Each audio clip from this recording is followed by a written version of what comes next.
All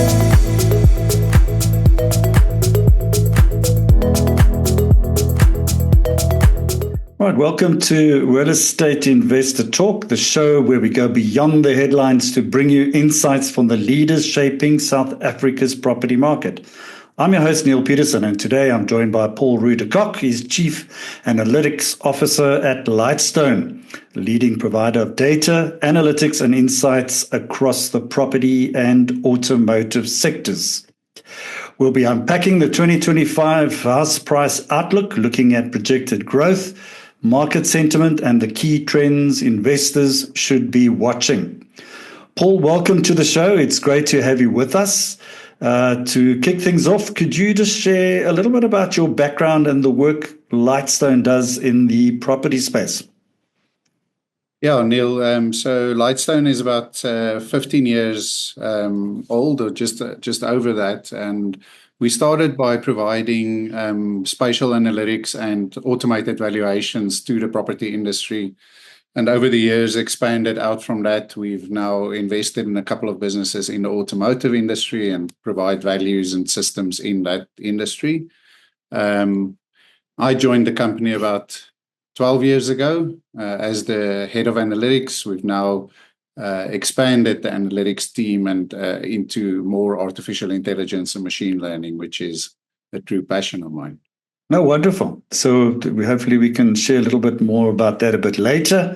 And so let me just let's talk about the markets, the property markets, and those kind of things. And maybe could you just give us a brief overview of Lightstone's latest house price inflation, HPI? And that's obviously the forecast for 2025. And actually what each of the high, mid, and low road scenarios represent. Yeah, Neale. So when we brought out the forecast, it was the headline was "It's more of the same," because in our mid road scenario, we basically predict that house price inflation would end at about 2.5% at the end of the year, with a high road scenario of going up to about 3.5%, and a low road scenario that then looks a bit worse than that. But these forecasts, we try not to forecast for any black swan events. So we didn't anticipate any trade wars or sanctions in doing these forecasts, but just as a high level, the mid road scenario looks at sort of what we expect from polling that the Reserve Bank have done with a couple of economists of what will happen with GDP, CPI, consumer price inflation, and subsequently interest rates as the Reserve Bank responds to those. Okay. So you mentioned black swan event. I mean, we just had one just the other day, and it seems that we've got another one coming our way. And you've also mentioned mid-road outcome as the most likely scenario. And you're talking about inflation. So what are the other key economic indicators currently supporting this outlook? Yeah, Neale, the big thing is that economic growth and productivity of the country as a whole is what drives so many things, and you can't detach the residential property market away from outside of that. So in the mid-road scenario, if you look at the polling data that the Reserve Bank have done, some economists predicted a 1% increase in GDP growth, others a 3% increase, but we sort of took the median prediction for GDP growth of 2.4%, which in my mind is still quite optimistic. And this was before the US announced their trade tariffs and picked that fight. Mm-hmm. So it's very likely that we'll actually end up somewhere between the mid-road and the low road forecast, in light of the uncertainty that the trade wars will impact us. Okay. So in the high road scenario, you mentioned a potential decrease in CPI and a rate cut are highlighted. What would it take for this more optimistic forecast to materialize? So in order for the high road to materialize, we would need to see GDP growth of 3.5%, which is possible if there's a rapid turnaround in government policy to focus on pro-economic growth initiatives. And combined with that, if GDP rapidly increases, you will see a strengthening of the currency, which would, in its turn, have a decreasing effect on CPI. A lot of our consumer price inflation is driven by imports being really expensive because of the weak currency. And the moment consumer price inflation is much lower, it opens the possibility for the Reserve Bank to then decrease interest rates again, which has a positive effect on home purchases. Correct. Wouldn't that be wonderful? But so let's look at what the primary risks that could shift us into a low road scenario. I mean, you mentioned house price growth potentially falling below 1.5%. Hopefully this does not happen. Yeah, as I said, we don't try and specifically model the black swan events, but even just the uncertainty that any potential sanctions or trade tariffs creates just puts a damper on the market. And our market is relatively small. We have less than 300,000 transactions a year in the residential property market. So even if just 10% of potential home buyers are worried about expropriation or property rights being infringed, it has a massive effect on the number of potential buyers in the market. So any negative policy or uncertain policy talks combined with this low economic growth just has a multiplication effect on the residential property market. Absolutely. So let's look at the segments, property type performance. I mean, which market segments, freehold versus sectional title, and different value bands are projected to perform best or worst under the current forecast models? Yeah, so we forecast that freehold property, which is coming off quite a little bit of a higher base in 2024, we saw the freehold properties grow at about prices grow at about 3.5% in 2024, but it started to decline. So we estimate that downward trend would continue, and under the mid-road scenario, expect property price inflation for freehold to end just over 2.5%. Whereas sectional scheme was under 2.5% for 2024, but on a slight upward trajectory. So we expect under a mid-road scenario for that upward trajectory to slowly continue, ending the year off at just over 2.5%. Okay. So let's look at the luxury market. I mean, the property market is showing more muted growth projections. What are the underlying reasons for this trend? Neale, the luxury property market segment is quite an interesting one. It usually leads the rest of the market through economic downturns and upturns. And there's some speculation of why that is. Usually the people who invest in that market are more informed and follow economic policy and those kind of things more closely. But it's also the part of the market where you can have a positive effect of people buying up into that market, but no one ever buys down into that market. So during an economic downturn, that's usually the segment that feels it first. Okay. So how has buyer behavior shifted over the last 12 to 18 months? And is this influencing performance between property types or value bands? Yeah, so there's always these cycles of up buying and downgrading. And specifically, if you look at local areas, you might see that there's up buying and people going into higher value bands in the Western Cape, and at the same time, people buying down in Gauteng. But usually these cycles self-correct over time. But as I said, the luxury property market, no one ever buys down into that. So during a downturn, they feel it first. Whereas with the low-end affordable market, there's always a big pool of people that stay in informal housing or are renting informal housing that during an economic upturn can buy into that market. So that's usually why the low-end affordable market grows at prices grow at a much higher rate than the higher bands. Okay, excellent. So we've touched on some of the economic factors and policy, and I know it's a bit of a tough question, this one, but how sensitive is the residential property market to interest rate changes? And what does Lightstone predict for rate movement in 2025?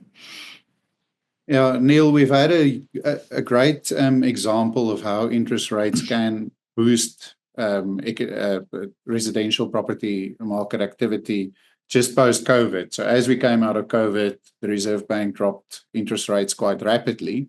And you could see that it had a temporary boost in the activity that we saw in the market. And that in turn has a bit of a positive effect on house price inflation. But without strong economic growth, those boosts are usually very short-lived and not sustainable. So the only way you can have a sustainable house price growth is to have continuous growth in gross domestic product. Okay, excellent. So let's just look a little bit foreign investment impact on house price trends. And is South Africa currently seen as an attractive market to international buyers? And I just want to add to that in the sense that because, the South African properties offer exceptional value. I mean, I've been fortunate to travel worldwide and to see the type of properties and the pricing. So it's a bit of a rhetorical question, but your thoughts on that? Yeah, Neale, so due to the weakness of the rand, South African properties are comparatively very cheap. The value for money that you can get in this property market is amazing compared to most European markets or even the US. But looking at the data, even the luxury property market, which has the highest penetration on foreign buyers, there's less than 10% of home sales happening to foreigners. And that's partly because I think property investors and foreigners are more concerned about issues on property rights than the average South African that just want to buy a primary home to stay in. So we don't see the full realization of the weak currency and the benefit that could offer to foreigners yet. But it definitely means that there's untapped potential in the residential property market for more foreign buying. Okay, great. And, if we start looking at the sort of international market, what's happening in the US, you actually told us right up front now, and we've seen 49 refugees depart the country today. And so there's a whole lot of moving parts at the moment. And I know you touched on the expropriation and government policies and that kind of stuff. I mean, but are there any upcoming government or regulatory policy decisions that could have a meaningful impact on residential property values?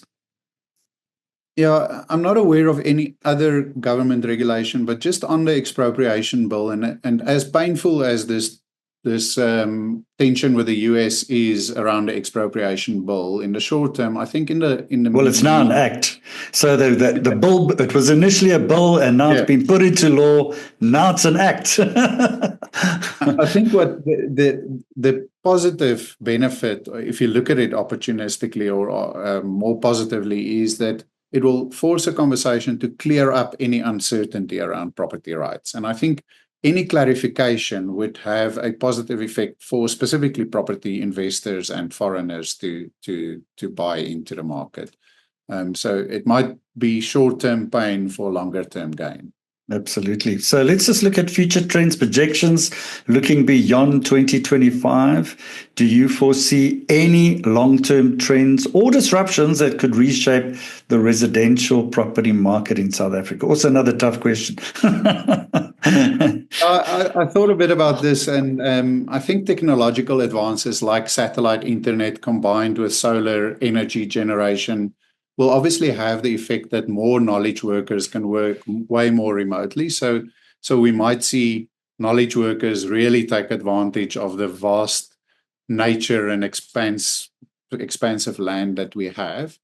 But outside of knowledge workers, the data still shows that urbanization is driving the majority of migration activity in South Africa. So that impact would be limited to a couple of knowledge workers in at least the next decade. Okay, great. So with that urbanization and, I'm sitting in the Western Cape, you sitting up in Gauteng. I mean, I've certainly seen some migration. I mean, significant. I mean, Cape Town is now a really busy city. And I don't know if there's any more space for any more, but, we've seen some migration. We've seen shifting work habits. I mean, are we seeing changes in other geographic demand patterns for property around the country? Yeah, so funny enough, the biggest immigration trend is still into Gauteng, but it's at the very low end affordable market.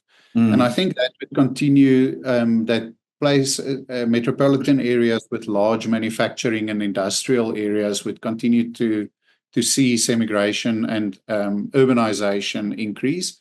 There is a future, probably a decade or so from now, where as robotics advances, makes inroads into manufacturing and industrial processes, that you'll then see less human people needed on site, and then you might see a reversal of that urbanization out of industrial based metropolitan areas. Okay, great.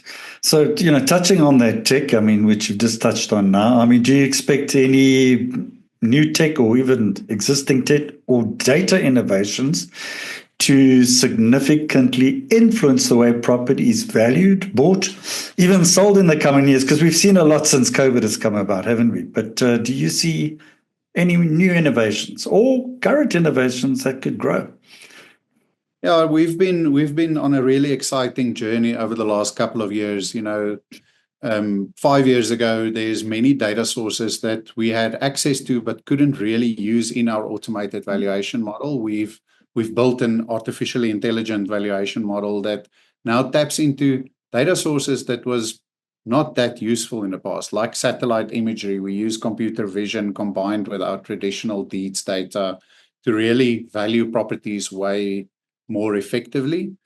And that's created massive value for our clients. Our next version of that artificially intelligent valuation model would probably start tapping into IoT data. As homes gets more intelligent, we can use the data on energy usage and all of those, direct feeds that the house puts out in the data, to also value it more appropriately. Excellent. So what insights can Lightstone's proprietary data offer that traditional market analysis that they might overlook? Yeah, I think many people believe that data is the new oil, but what also happened is that people are overwhelmed with data. So what we try and focus on is to really understand the pain that our clients face and the superpowers we can create for them using our proprietary data. We've invested heavily in systems that generates proprietary data, but we also invested heavily in data science and machine learning and artificial intelligence to make sure that when we use our data, we don't just provide the data, but that we really solve a problem in the real world for our clients or create a superpower for them. So something like our automated valuation model is now increasingly being used by estate agents who in the past would have gotten a whole lot of comparable sales and tried to make sense of it. They would just use our automated valuation model now because they know that most of the banks will use that to determine whether to grant a loan or not. And that just cuts down a lot of wasted effort on deals that will never be approved for financing. So for us, the data is exciting, but the real value sits in how we use that to solve a problem in the real world, because then the value of the data is truly realized. Excellent. I think very good point there, because the data has to be relevant, and it's got to be used for the right thing. So finally, what should buyers, investors, and industry stakeholders be watching more closely in the year ahead? I think there's going to be a lot of noise in a macroeconomic environment. So if you're looking for opportunity, it's probably not going to happen at a macroeconomic environment. So looking at very specific localized factors that could drive property activity in a municipality or in a small area or a suburb is going to be where you'll find value in the coming year. So we obviously provide intelligent systems and products for our clients to do that, to really drill into microeconomic or microeconomies to find the value. Great. Wonderful. Paul, thank you for sharing your insights and helping us make sense of what's ahead for South Africa's residential property market in 2025. I think your perspective on the data, the risks, and the likely scenarios definitely provides valuable context for investors, homeowners, and industry professionals alike. To our viewers, thank you for tuning in to Real Estate Investor Talk. If you found today's discussion helpful, don't forget to like, subscribe, and share this video. Stay connected for more expert interviews and property market updates. Paul Roux de Kock, Chief Analytics Officer of Lightstone Property. Thank you very much for joining us. And until next time, I'm Neale Petersen. Stay informed and stay invested.